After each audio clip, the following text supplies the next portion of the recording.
My name is Madison Walker, and I just turned 22 years old.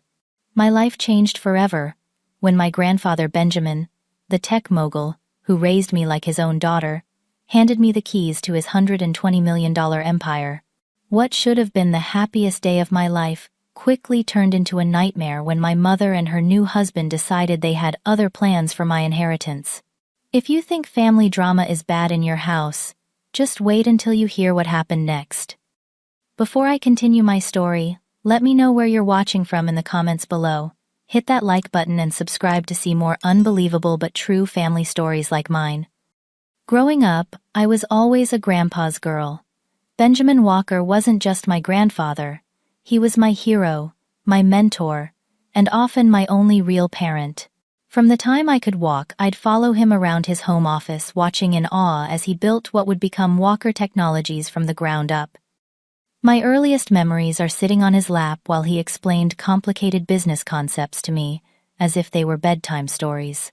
The business world isn't just about numbers, Madison. He would tell me, his eyes twinkling behind his wire-rimmed glasses. It's about vision, integrity, and understanding people. Meanwhile, my relationship with my mother Elizabeth was always complicated. She was young when she had me, just 23. And I think she always resented how parenthood limited her social life. Dad tried to keep our family together, but their fighting became unbearable. When I was 15, they finally divorced and my world shattered. The next few years were a blur of weekend visits and holiday arrangements. My dad moved across the country for work, and while we stayed close through calls and occasional visits, my daily support came from Grandpa Benjamin. He made sure to attend every school event my parents missed, celebrated every achievement, and was there to dry my tears through every teenage heartbreak. When I turned 18, I enrolled in business school at my grandfather's alma mater. It wasn't just because of him, though his proud smile when I got accepted was worth every late night of studying. I genuinely loved business strategy, marketing, psychology, and organizational leadership. During summer breaks, I interned at different departments of Walker Technologies, learning the company from the ground up, just as my grandfather had built it. Things changed dramatically when I was 20. My mother, who had been dating casually for years, suddenly announced she was getting married to Robert Chambers, a man she'd known for only 6 months. Robert was polished, charming in public, and seemed to make my mother happy, so I tried to be supportive despite my reservations. The first time I met Robert at a family dinner, something felt off. He asked too many questions about Grandpa's company, his eyes calculating behind his perfect smile. When he learned I was studying business and interning at Walker Technologies, his interest in me increased substantially. "Madison here is going to take over the family business someday. Aren't you, sweetheart?" Grandpa had said proudly during dessert. I'll never forget how Robert's expression flickered for just a moment before he raised his glass. To future success, he toasted, but there was something cold in his eyes. After the wedding, my mother changed. She became increasingly distant from me, and completely enthralled with Robert and his lifestyle. They bought a massive house in the most exclusive neighborhood in town, started throwing lavish parties, and my mother began dropping casual comments about when Robert joins the family business. Grandpa Benjamin noticed the change too. At 80, his health was beginning to decline, though his mind remained razor sharp. I'd catch him watching Robert during family gatherings, his expression guarded. Once, when we were alone in his study, he confided in me. "That man has an agenda, Madison," he said quietly.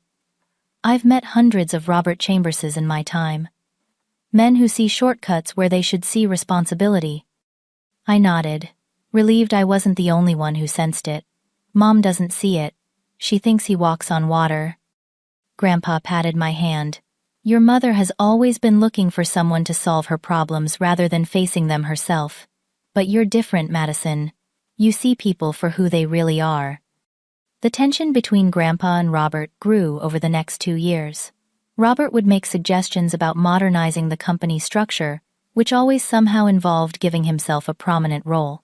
Grandpa would listen politely, then completely ignore the advice. This drove Robert crazy, though he tried to hide it. As my 22nd birthday approached, Grandpa's health took another downturn. He was hospitalized briefly with pneumonia, which terrified all of us.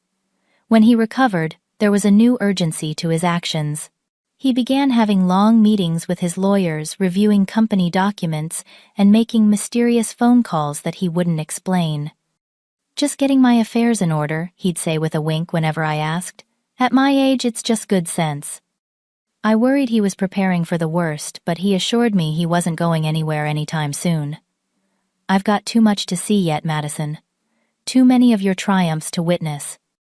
The week before my birthday, I graduated with my business degree summa cum laude. My parents attended the ceremony with my dad flying in specially, but it was Grandpa's fierce hug afterward that meant the most. "You're ready," he whispered in my ear, which I assumed was just about being ready for the adult world. I had no idea that my grandfather had been planning something that would change all our lives forever, or that my birthday celebration would become a battlefield for the future of our family legacy. My 22nd birthday fell on a perfect June Saturday. Grandpa insisted on hosting the celebration at his estate, a beautiful property with sprawling gardens that had been in our family for 3 generations. When I arrived that afternoon, I was stunned by the transformation. The gardens were decorated with thousands of twinkling lights. There was a small orchestra set up on the terrace, and caterers bustled around preparing what looked like a feast for royalty rather than a simple birthday party. "Grandpa, this is way too much," I protested, when I found him supervising the final arrangements, leaning slightly on his cane. "Nonsense," he replied with a mysterious smile. 22 is a very special birthday, the day a caterpillar becomes a butterfly." The guests began arriving at 6. In addition to my immediate family, Grandpa had invited extended relatives. I rarely saw several of his closest business associates, and many of my friends from college. My father arrived alone, giving me a warm hug and pressing a small wrapped box into my hand. "For later," he whispered. My mother and Robert made a grand entrance 30 minutes after everyone else, my mother dripping in diamonds that I knew were new courtesy of Robert's recently upgraded spending habits. Dinner was served at elegantly decorated tables in the garden. The conversation flowed along with excellent wine, and for once even Robert seemed to be on his best behavior, charming the business associates seated near him. If I noticed him paying particular attention to Walter Jenkins, the head of our company's largest competitor, I didn't think much of it at the time. After dessert was served, Grandpa rose from his seat at the head of the main table, tapping his glass gently for attention. The conversations died down, as everyone turned to look at him standing tall despite his age, his white hair gleaming in the soft lighting. "Thank you all for coming to celebrate my beautiful granddaughter Madison," he began, his voice strong and clear across the garden. "Some of you have known her since she was a tiny thing with pigtails and skin knees running through these very gardens. Others have met the remarkable young woman she's become, with her brilliant mind and kind heart." I felt my cheeks flush with emotion as he continued. "When I started Walker Technologies 46 years ago, I had a dream of building something that would outlast me, something that would make a difference in the world and provide for my family for generations to come. Through hard work, some luck, and the support of many people in this garden tonight, that little startup grew into a company valued today at $120 million. There were appreciative murmurs around the tables. While the company's success wasn't a secret hearing, the valuation stated so plainly was still impressive. As I've grown older, Grandpa continued, my thoughts have turned more and more to legacy. Not just what we build, but who we entrust it to. Who will carry forward not just the business but the values, the vision, the responsibility to our employees and our community. I noticed Robert straightening in his chair, a small smile playing at the corners of his mouth. My mother reached over to squeeze his hand, a gesture that didn't escape my grandfather's notice. Madison, Grandpa turned to me, his eyes shining with emotion. "From the time you were small, you've shown the same passion for innovation, the same integrity, and the same care for people that I've tried to make the foundation of our company. You've worked in every department, learning from the ground up, earning the respect of our employees through your own merit, not just your name." He gestured to one of his lawyers, who approached with a leather portfolio. "That's why, on your 22nd birthday, I am transferring majority ownership of Walker Technologies to you, effective immediately." The garden fell completely silent. I stared at my grandfather in shock, certain I'd misheard him. Across the table, my mother's champagne glass froze halfway to her lips, and Robert's satisfied smile vanished like it had been wiped away. "The paperwork is all prepared," Grandpa continued calmly, as if he hadn't just dropped an emotional bomb. 60% ownership transfers to you today. I'll retain 25%, with the remaining 15% divided among our long-term executives as previously arranged. You'll assume the title of CEO when you feel ready, with me serving as advisor for as long as you need. The lawyer approached, opening the portfolio to reveal official-looking documents. In a daze, I watched as Grandpa signed his name with a flourish, then held out the pen to me. "Madison," he prompted gently. "That is, if you accept." Finding my voice at last, I stood on shaky legs. "Grandpa, I don't know what to say. Are you sure?" His eyes, so like my own, held mine steadily. "I've never been more sure of anything in my life." With trembling fingers, I took the pen and signed where indicated, feeling the weight of the moment like a physical presence. As soon as I finished, the garden erupted in applause, led enthusiastically by my father and many of the company executives present. Not everyone was applauding, though. My mother sat frozen, her face a mask of forced pleasantness that didn't reach her eyes. Beside her, Robert was visibly struggling to compose himself, his knuckles white where he gripped the edge of the table. When the noise died down, I found my voice again. "Thank you, Grandpa. I promise to honor everything you've built and everything you've taught me. I know I have so much still to learn, but I'll work every day to be worthy of this trust." The celebration continued, with guests coming to congratulate me, but there was a new undercurrent of tension. I overheard snippets of conversations speculating about the implications, wondering if I was ready, questioning my grandfather's decision. Later, as the party was winding down, I found a quiet moment with Grandpa in his study. "Why now?" I asked him. "I thought you'd stay at the helm for years yet." He smiled, looking more relaxed than he had in months.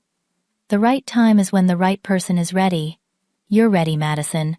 And I'm not going anywhere, just stepping back enough to watch you soar." His expression turned more serious, and frankly, I didn't like some of the circling I've been seeing lately. "Robert," I said, not a question. Grandpa nodded. "Among others. The vultures always circle when they think there's weakness. I wanted to make it clear where the strength in this family lies." He patted my hand. "Get some rest tonight. Tomorrow might be a bit stormy." I had no idea just how prophetic those words would prove to be. The morning after my birthday celebration, I woke up early, despite having been up late. The events of the previous evening still felt surreal, and I kept glancing at the copy of the ownership documents on my nightstand to convince myself it hadn't been a dream. By 8:30, I was showered and dressed, heading downstairs for breakfast at my mother and Robert's house, where I'd been living since graduating college. The kitchen was eerily quiet when I entered. My mother sat at the island counter, a cup of coffee untouched in front of her, while Robert paced near the windows overlooking the backyard pool. They both looked up when I entered, and the tension in the room hit me like a physical wall. "Good morning," I said cautiously, moving toward the coffee machine. "Sit down, Madison," Robert said, his voice clipped. "We need to talk." I poured my coffee first, taking my time, then took a seat across from my mother. Her eyes were red-rimmed, either from crying or lack of sleep, possibly both. "About last night," my mother began, her voice unnaturally high. "Your grandfather's gesture was very dramatic. It was irresponsible, is what it was," Robert cut in, abandoning his pacing, to stand behind my mother, hands on her shoulders, in what looked more possessive than supportive. "Benjamin has always had a flair for the theatrical, but this takes the cake." I took a slow sip of my coffee. It wasn't a spur-of-the-moment decision if that's what you're implying. Grandpa's been planning this for some time. That's exactly the problem, Robert said, his calm facade beginning to crack. Major business decisions like this should involve family consultation. There are implications he clearly hasn't considered. Such as, I asked, keeping my voice level. Such as the fact that you're 22 years old with zero real-world experience, he snapped. A company worth $120 million needs experienced leadership, not a college graduate playing businesswoman. My mother reached up to pat his hand as if calming him.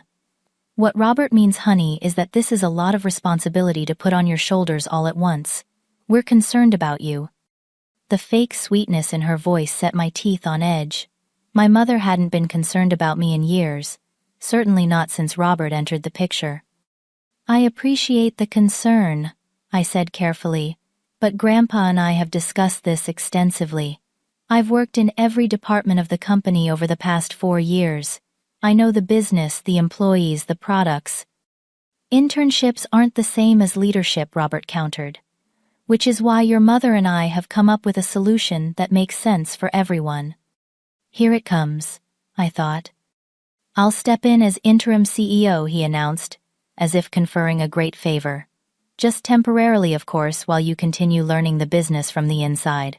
In a few years, when you have more experience, we can revisit the leadership question. The audacity was so breathtaking I almost laughed. That won't be necessary, I said firmly. As majority shareholder, I'll be working directly with the executive team with Grandpa's guidance. There's no role for you in this scenario, Robert. His face darkened. Don't be naive, Madison. Do you really think suppliers, investors, and employees are going to take orders from a girl barely out of college? This arrangement will damage the company's reputation and tank its value. The company was doing just fine before you appeared in our lives, I pointed out, and it will continue to do so without your involvement. My mother slammed her hand on the counter.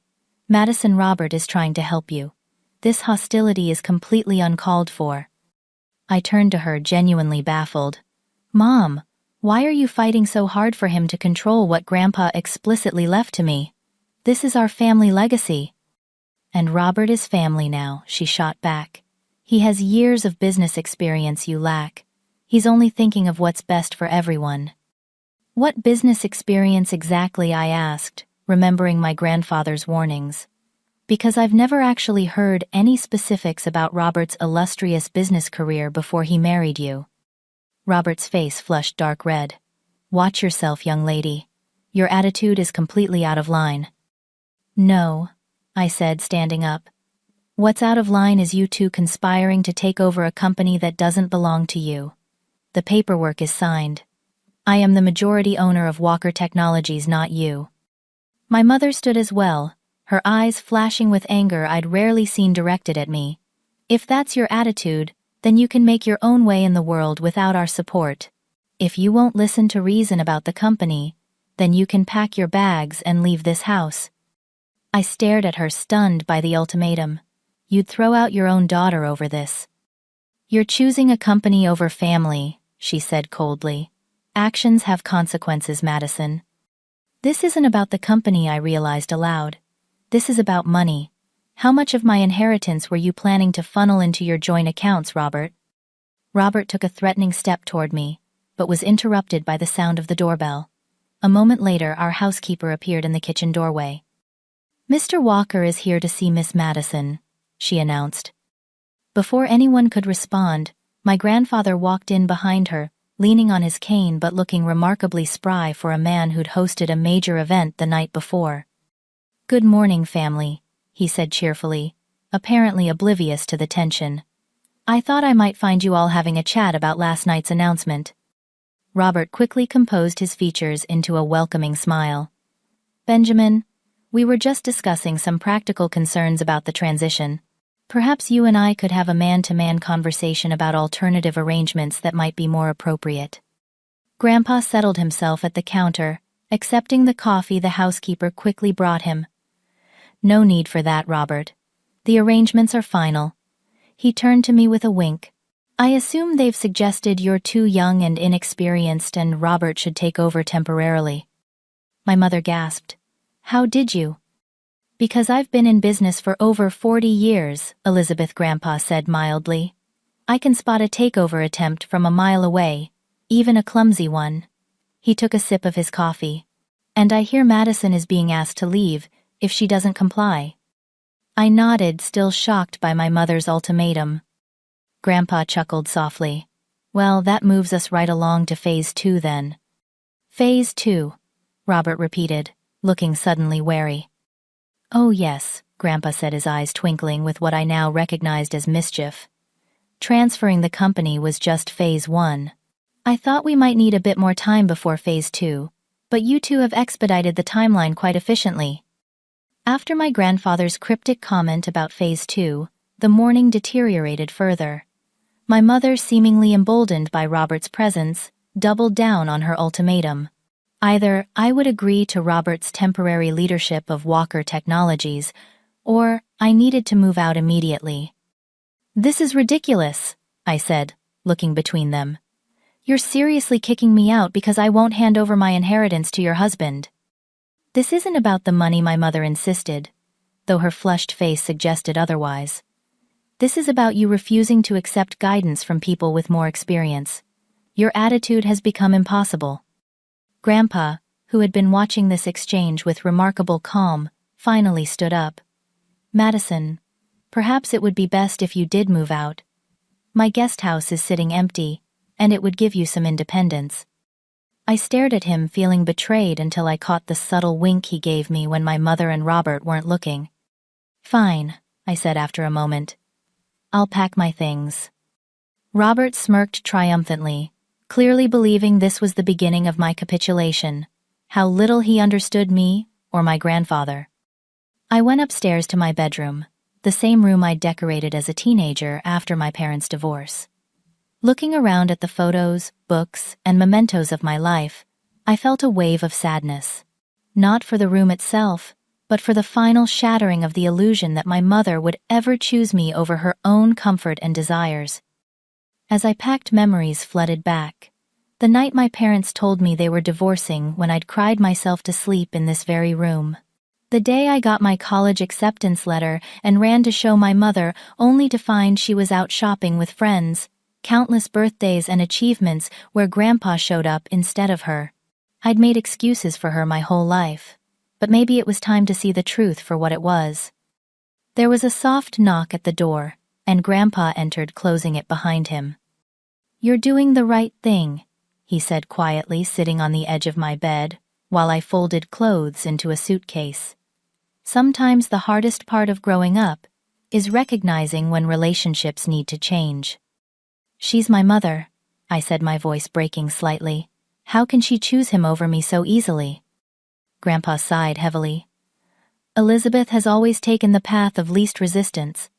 Robert is providing the lifestyle she wants, and she'll do whatever necessary to maintain that, including using you as a pawn.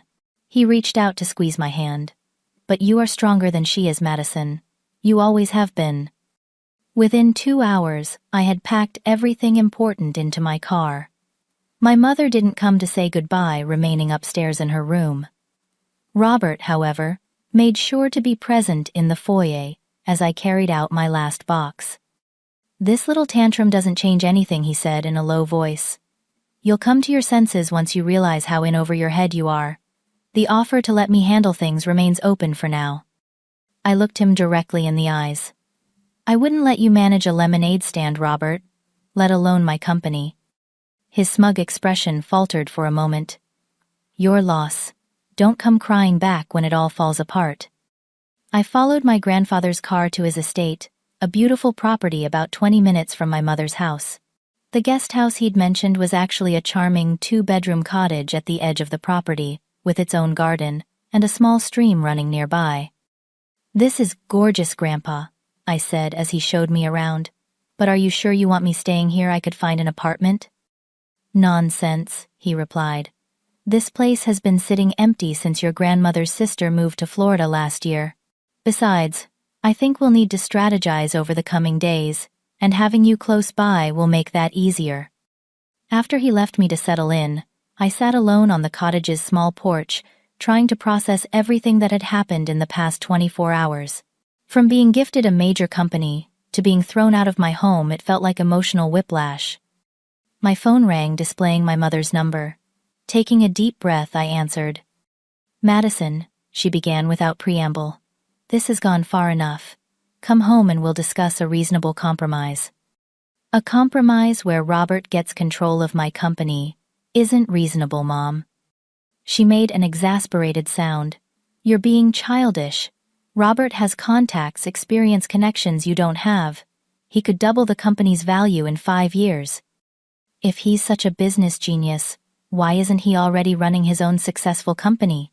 I asked. The silence that followed was telling. "That's what I thought," I continued. "I'm not coming back under these conditions. I'm going to run the company Grandpa entrusted to me, and I'm going to do it without Robert's interference." "Then don't expect any support from me," she said coldly before hanging up. I sat staring at my phone for a long time afterward. Then it began to ring again, this time with calls from company executives and managers who had heard rumors about the ownership change. Some were congratulatory, others clearly concerned about what the transition would mean for them. The call from Janet Parker, our longtime chief financial officer, who had worked with my grandfather for over 15 years, was particularly insightful. "Madison, I need to warn you," she said after congratulating me. "Robert has been meeting with several board members over the past month, suggesting that your grandfather is no longer competent to make business decisions. He's been laying groundwork for some kind of power play." The revelation didn't surprise me, but the timing did. He's been planning this for a month, before Grandpa even announced the transfer. "Longer suspect," Janet replied. "He's also been asking a lot of questions about our Silicon Valley properties and some of our patent portfolios, specifically which ones could be spun off or sold separately from the main company." A chill ran down my spine. "He's looking to break up the company for quick cash."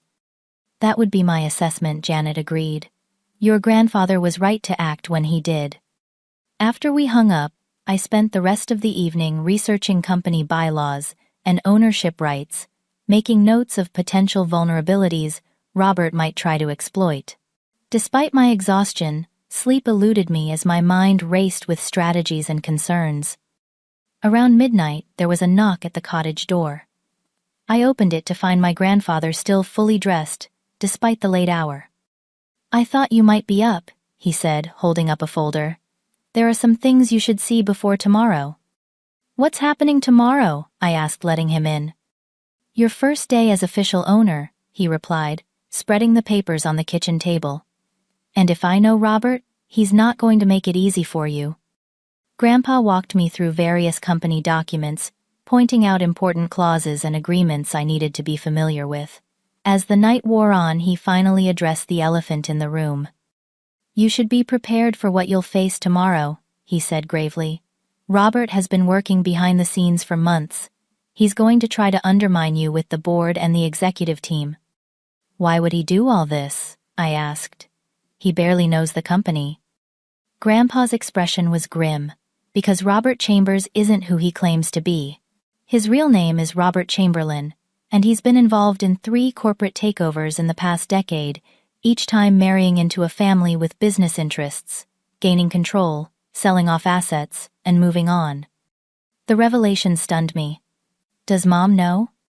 "I doubt it. Your mother sees what she wants to see. But I've had a private investigator looking into him since they got engaged. The report only came back fully last week." He reached over to squeeze my hand. "Get some rest, Madison. Be prepared for tomorrow." As he left, he turned back with one last comment. "Oh, and don't worry too much.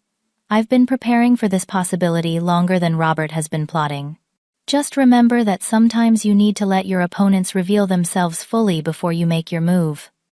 I fell into an uneasy sleep, dreaming of boardrooms and betrayals with my grandfather's enigmatic words echoing in my mind. I arrived at the Walker Technologies headquarters at 7:30 the next morning, earlier than most of the executive team typically came in. The modern glass and steel building that housed our 200 employees stood as a testament to my grandfather's vision, having been designed to maximize natural light and collaborative spaces long before such concepts became trendy. In corporate architecture, my plan was to settle into my new office, formerly a conference room adjacent to my grandfather's suite before the workday officially began. However, as the elevator doors opened on the executive floor, I immediately sensed something was wrong.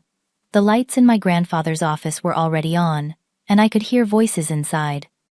When I rounded the corner, I stopped short. Robert was sitting behind my grandfather's desk, surrounded by 3 board members I recognized from my birthday party. They all looked up in surprise when I appeared in the doorway. Madison. Robert recovered quickly, his tone condescending. "We weren't expecting you so early. I'm just having a preliminary discussion with some of the board about transition plans." I stepped fully into the room, setting my bag down deliberately on the conference table. "In an office that isn't yours regarding a transition that doesn't involve you. Interesting approach." One of the board members, Harold Winters, had the grace to look uncomfortable. The other 2, Marcus Reed and Victor Sandoval, exchanged glances that confirmed my suspicion they were already in Robert's pocket. "Perhaps we should call an emergency board meeting," Marcus suggested smoothly, "to clarify the leadership structure moving forward." "Excellent idea," I agreed, surprising them. "Let's do that. 9 o'clock in the main boardroom. That gives everyone enough time to arrive." Robert's smile tightened. He clearly hadn't expected me to embrace the confrontation so readily. "9 o'clock it is. I'll have Janice send out the notification." "No need," I replied, pulling out my phone. "As majority shareholder, I'll call the meeting myself." I began typing an email to the entire board and executive team, while still maintaining eye contact with Robert. "And since we're discussing company business, I think it's best if you vacate my grandfather's office. He may be stepping back from day-to-day operations, but this is still his office." "Of course," Robert said, with false graciousness, standing up. "We'll continue this in the boardroom. Gentlemen, shall we?" As they filed out, Harold Winters lingered behind. Once the others were out of earshot, he turned to me. "Madison, I want you to know, I'm not part of whatever game they're playing. Your grandfather has been good to me for 20 years, and I owe him my loyalty." I studied him for a moment before nodding. "Thank you, Harold. That means a lot. I'm going to need allies today." "You'll have more than you think," he assured me, before following the others out. Over the next hour, executives and managers began arriving, many stopping by to congratulate me or express their support, though I could tell some were reserving judgment until they saw how the power struggle played out. Janet Parker, our CFO, brought me a coffee and a stack of reports I might need for the meeting. "Robert's been busy this morning," she informed me.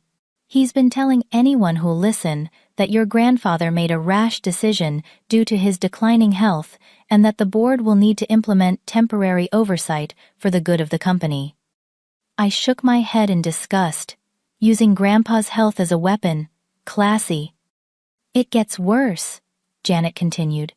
"He's hinting that if he isn't given operational control, he'll contest the ownership transfer on behalf of your mother, throwing the company into legal limbo for months or years." By 9 o'clock, the main boardroom was filled to capacity. The tension was palpable as I took my seat at the head of the table with Janet and our Chief Operating Officer, Alan Matthews, flanking me in a show of support. Robert sat directly opposite me with Marcus and Victor beside him, their expressions smug. "Thank you all for coming on such short notice." I began, my voice steadier than I felt. "As you know, my grandfather Benjamin Walker has transferred majority ownership of Walker Technologies to me effective as of 2 days ago. This meeting has been called to address questions about the transition and leadership structure moving forward." Robert didn't waste any time. "With all due respect to Madison, I think we need to acknowledge the elephant in the room. While the ownership transfer may be legally binding, operational leadership of a $120 million company requires experience that Madison simply doesn't possess yet." Several heads nodded around the table. As Benjamin's son-in-law, and a businessman with substantial experience in corporate restructuring, I'm proposing a temporary arrangement where I would assume the role of acting CEO while Madison continues her professional development within the company. I noticed he conveniently left out exactly what his substantial experience entailed. That sounds reasonable, Marcus chimed in immediately. It would provide stability during the transition. Before I could respond, Robert pressed on, standing to distribute folders to everyone at the table. I've taken the liberty of outlining a strategic vision for Walker Technologies going forward. You'll find it addresses some of the stagnation we've seen in recent quarters and identifies exciting opportunities for growth and asset optimization. I opened the folder, scanning the contents quickly. What I found confirmed my worst fears. Under the guise of streamlining operations, Robert was proposing selling off our research campus in California, licensing out our most valuable patents rather than developing them ourselves, and cutting our workforce by 20%. When everyone had reviewed the materials, I stood up. Thank you, Robert, for making this meeting so efficient by showing your hand so clearly. I gestured to the documents. What you're looking at isn't a growth strategy, it's a liquidation plan. Robert isn't interested in running Walker Technologies, he's interested in stripping it for parts. Robert's face darkened. That's an outrageous accusation. Is it? I countered, opening my own folder and passing out documents Janet had helped me prepare. Page 3 shows Robert's proposal to sell our Silicon Valley research campus, which happens to sit on land that has tripled in value since we purchased it. Page 7 outlines his plan to license our secure communication patents to Axiom Technologies, which coincidentally had a representative at my birthday party speaking extensively with Robert. The room grew quiet as board members reviewed the information. Our research campus is currently developing technologies that could double our market share in the next 3 years, I continued. But that doesn't matter if your goal is short-term profit at the expense of long-term growth. This is ridiculous, Robert sputtered. Benjamin himself has discussed some of these very same options. That's a lie, came a firm voice from the doorway. Everyone turned to see my grandfather entering the boardroom, impeccably dressed in one of his best suits. I've never considered selling our research campus or gutting our workforce. Those are the actions of someone looking to cash out, not build legacy.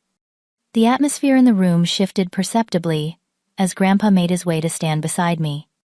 Madison, he said loudly enough for everyone to hear, I think it's time we move to phase 2.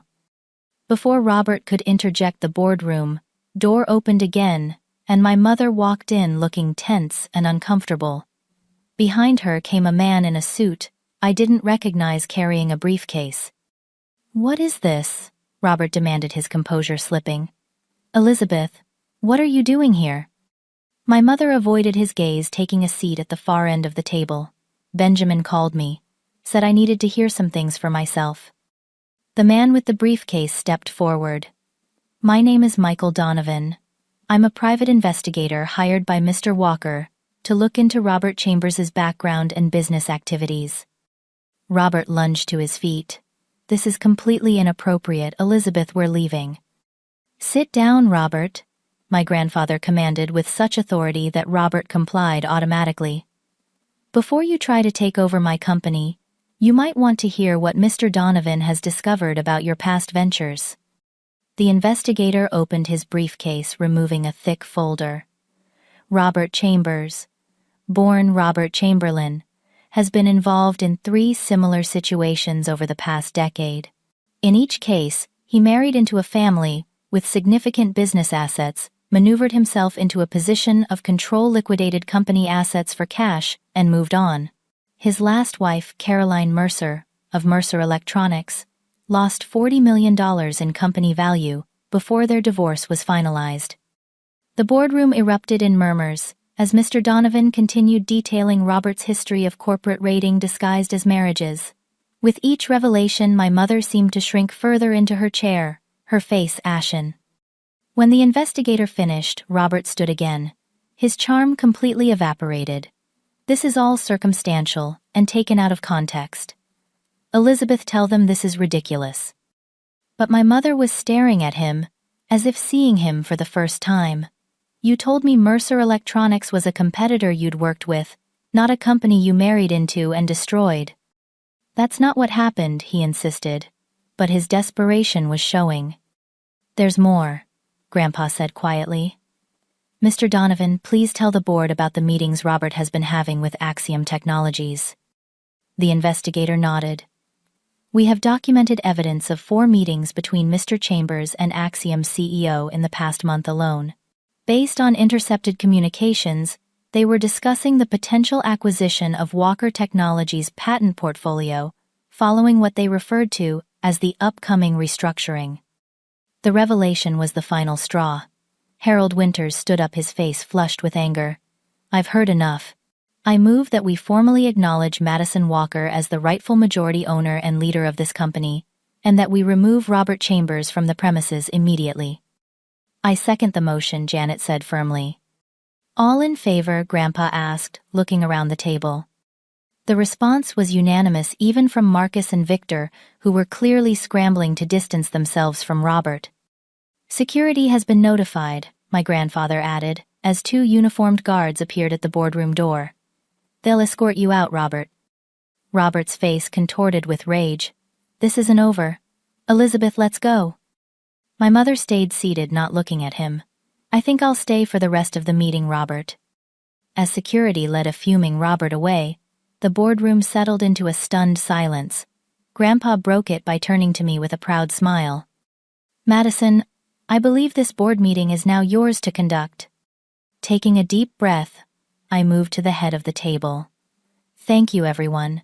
Now let's discuss the actual future of Walker Technologies, shall we?"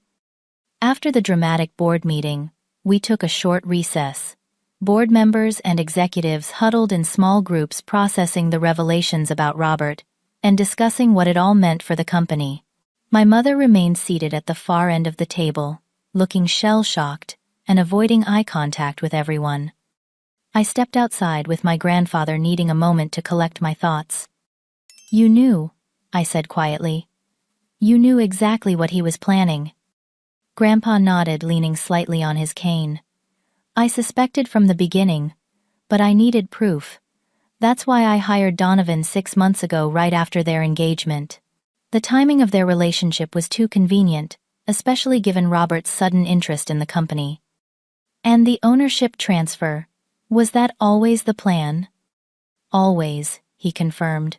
"You were always going to inherit the company, Madison. I just accelerated the timeline when I realized what Robert was up to, but I knew transferring ownership wouldn't be enough. He'd still try to manipulate his way into control, using your mother's influence and your inexperience against you." "So you set a trap," I realized. "You let him think he had an opening." Grandpa's eyes twinkled. "Sometimes the best way to catch a predator is to appear vulnerable, but you handled yourself brilliantly in there, better than I could have hoped." When we reconvened the meeting, there was a noticeable shift in the atmosphere.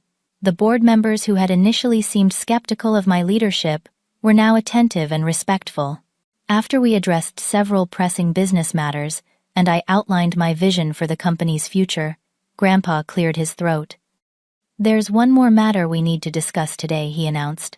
"What I'm calling Phase 2 of our transition plan." He nodded to Mr. Donovan, who had remained in the room, and the investigator distributed new folders to everyone present. "When I transferred company ownership to Madison," Grandpa explained, "I anticipated the kind of resistance we witnessed today. That's why I simultaneously established a separate trust fund for her, independent of Walker Technologies." I opened my folder in surprise, scanning the documents inside. "This trust," Grandpa continued, "is valued at $50 million, comprising investments, property, and liquid assets, completely separate from the company. It ensures that Madison's personal financial security can never be used as leverage against her business decisions." The room broke into murmurs again, as I stared at my grandfather in shock. The trust documents detailed not just the financial assets, but also a fully furnished executive apartment in the city's most exclusive district, a comprehensive insurance package, and investment portfolios diversified across multiple industries. Additionally, Grandpa raised his voice slightly to regain everyone's attention. The trust includes provisions for maintaining the company's integrity. Any attempt to force a sale or major restructuring requires approval from both Madison and the trust's independent board of trustees, which does not include any family members. He turned to look directly at my mother, who was reading through the documents with wide eyes.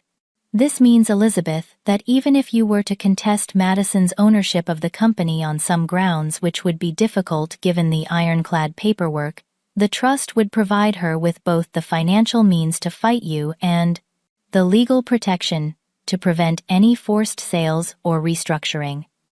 My mother looked up, her face a complex mix of emotions. You planned for everything, didn't you, Dad? I tried to, he acknowledged. When you've built something over a lifetime, you learn to protect it from all threats, even those from within your own family. The words hung heavy in the air between them. Janet broke the tension by standing up. I think I speak for the entire executive team when I say we're relieved to have such comprehensive protection for the company's future. Madison, your grandfather has given you not just ownership, but the means to truly lead independently. The meeting concluded shortly after, with board members coming to congratulate me again, this time with genuine enthusiasm rather than reservation.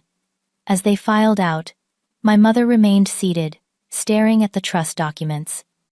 When we were alone except for Grandpa, she finally spoke. Did you know, she asked me? About Robert? About what he was planning? I suspected, I admitted, but not the extent of it. I didn't know about his past or his meetings with Axiom.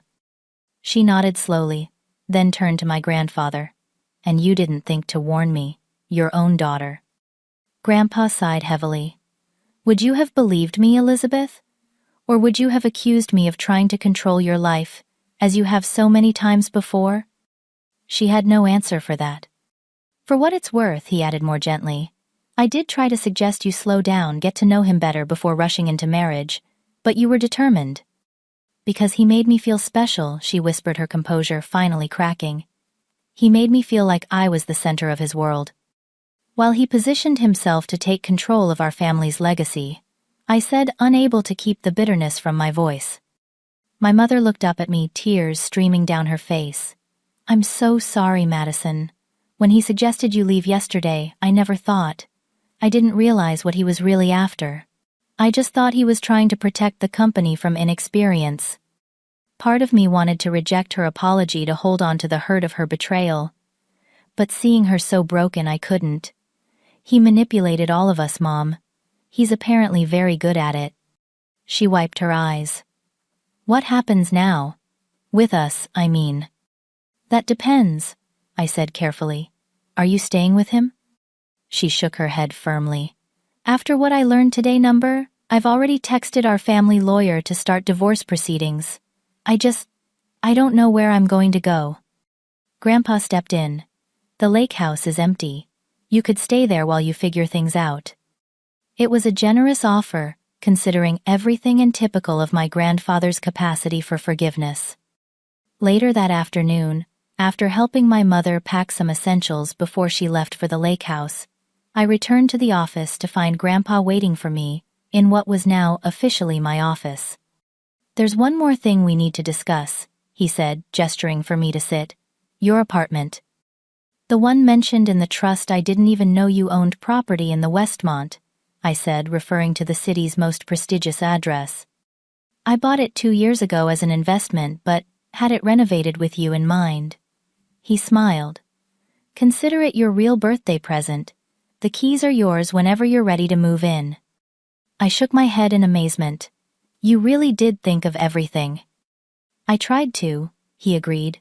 When Robert entered the picture, I realized we needed contingencies for every scenario. The ownership transfer was just the beginning. The trust, the apartment, even having Donovan document Robert's meetings with Axiom, it was all to ensure you had what you needed to succeed no matter what happened. Thank you, I said, emotion threatening to overwhelm me. Not just for the company and the trust, but for believing in me, for preparing me for this, even when I didn't realize that's what you were doing. Grandpa's eyes were suspiciously bright as he reached across the desk to squeeze my hand. "You've made me prouder than I can say, Madison. The way you handled yourself today, you proved you're more than ready for this responsibility." "I had a good teacher," I replied, returning the squeeze. As the reality of everything settled around me, I realized that in trying to take what was mine, Robert had actually accelerated my journey to independence in ways he never intended. Instead of controlling the company through me, he had forced me to stand firmly on my own, 2 feet backed by my grandfather's careful planning and unwavering faith in me. It wasn't the 22nd birthday I had expected, but it had revealed exactly who I could trust, what I was capable of, and how prepared I was to carry my family's legacy forward, stronger and more determined than ever. 6 months passed in what felt like both an eternity and the blink of an eye. The autumn leaves had given way to winter snow and then spring blossoms, as I settled into my role as the leader of Walker Technologies. The transition, while challenging, had gone more smoothly than I could have hoped, largely due to the groundwork my grandfather had laid and the loyal team we had built over the years. From my office window, I could see the construction of our new innovation center, a project I had greenlighted within my first month of leadership. The sun glinted off the glass and steel framework that would soon house our expanded research team, a visible symbol of the company's growth under my direction. Janet knocked on my open door, entering with a tablet in hand. "The quarterly reports just came in. I thought you'd want to see them right away." I took the tablet, scanning the numbers with growing satisfaction. "We're up 17% over projections. That puts our current valuation at 135 million. Janet finished for me, unable to hide her smile.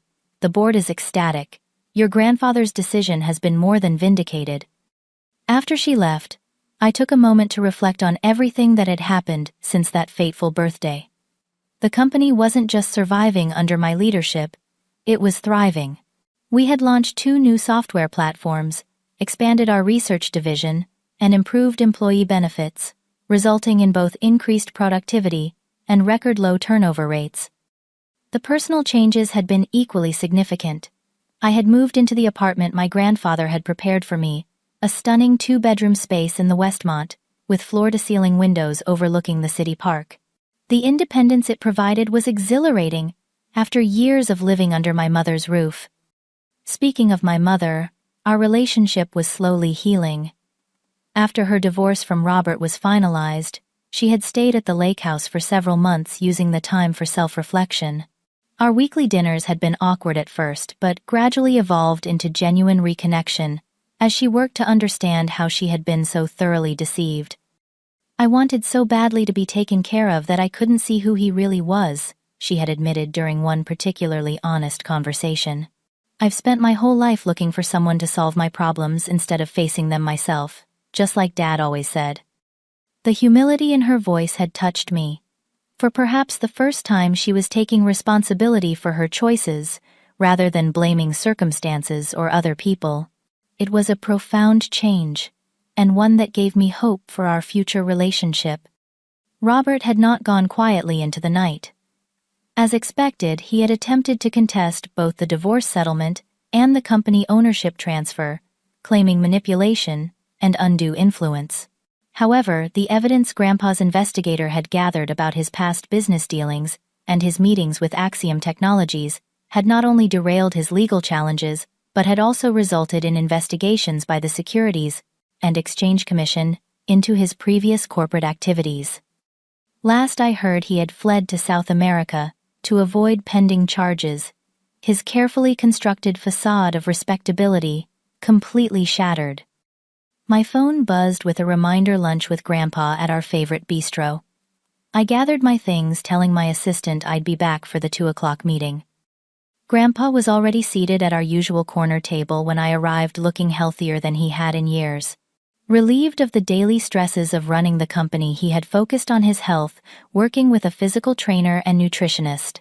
The results were remarkable, with improved energy and a vibrancy I hadn't seen since my childhood. "There's my CEO," he greeted me warmly, standing to give me a hug, right on time as always. After ordering, we fell into our comfortable routine of discussing both business and personal matters. I updated him on the latest company developments, though he still served as chairman of the board and kept well informed. "I just came from a meeting with the R&D team," he told me excitedly. "Their work on the secure communication platform is revolutionary. If it tests as well as expected, it could open entirely new markets for us." "I know," I grinned. "I approved their budget increase last week." Henderson nearly fell out of his chair when I told him they could hire those 2 MIT graduates they've been courting. Grandpa's eyes twinkled with pride. "You've exceeded every expectation I had, Madison, and my expectations were already sky high." "I had a good foundation to build on," I acknowledged, "and an excellent mentor." After lunch, we took a detour to visit the construction site of the Innovation Center. As we stood watching the workers, Grandpa turned to me. "Do you remember what I told you when you were 16 after you presented that business model for your economics class?" I smiled at the memory. "You said that success in business isn't just about profit margins and market share. It's about building something that matters, something that lasts beyond your lifetime." "Exactly," he nodded. "Looking at what you've accomplished in just 6 months, I know Walker Technologies will not only last, but will continue to grow and evolve long after both of us are gone. That's the true measure of success." Back at the office, I reflected on everything I had learned through this experience. The betrayal by my mother and Robert had been painful, but it had forced me to stand firmly in my own power. I had discovered strengths I didn't know I possessed, and capabilities that surprised even me. More importantly, I had learned to trust my instincts. When Robert first entered our lives, something had felt off, but I had dismissed those feelings out of respect for my mother's happiness. Now I understood the importance of honoring those intuitive signals, even when they were uncomfortable or inconvenient.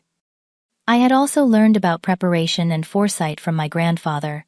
His ability to anticipate Robert's moves and prepare countermeasures had saved our family legacy.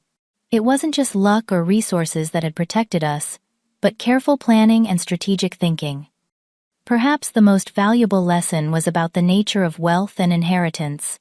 My grandfather hadn't just left me money and a company. He had invested years in preparing me to handle both responsibly. The true inheritance was the knowledge, values, and skills he had imparted, not just the material assets. As the day drew to a close, I stood at my office window, watching the sunset paint the city in gold. My phone chimed with a text from my mother, confirming our dinner plans for the weekend. Another notification reminded me of tomorrow's mentoring session with a group of young women from the local business school, an initiative I had started to help nurture the next generation of female leaders. My life had transformed in ways I could never have imagined on my 22nd birthday, but I wouldn't change a moment of it. The challenges had forged me into a stronger, wiser person, and the betrayals had clarified who truly had my best interests at heart.